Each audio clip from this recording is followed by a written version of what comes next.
আসসালামু আলাইকুম। জীবনযাত্রা চ্যানেলে আপনাকে স্বাগতম। বিস্তারিত জানতে শেষ পর্যন্ত দেখুন।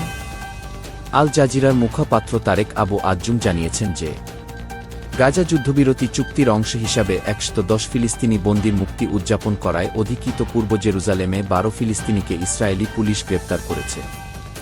ফিলিস্তিনি শরণার্থীদের জন্য জাতিসংঘের সংস্থা UNRWA বলেছে যে ইসরায়েলি নিষেধাজ্ঞা শুরু হওয়া সত্ত্বেও অধিকৃত পূর্ব জেরুজালেম এবং পশ্চিম তীরে তাদের কার্যক্রম চালু রয়েছে।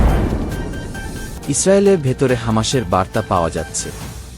দোহা ইনস্টিটিউট ফর গ্র্যাজুয়েট স্টাডিজের অধ্যাপক মোহাম্মদ এল মাসরির মতে, বন্দীদের মুক্তিতে উপস্থিত থাকা বিশাল ফিলিস্তিনি জনতা হামাসের কি জনপ্রিয়তা এবং বৈধতা খুব প্রদর্শন করে।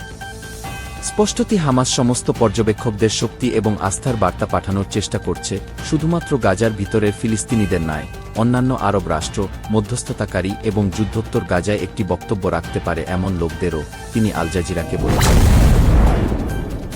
যুদ্ধবিরতির অধীনে কয়েক হাজার ফিলিস্তিনি গত ৩ দিনে উল্লসিতভাবে উত্তর গাজায় ফিরে এসেছে।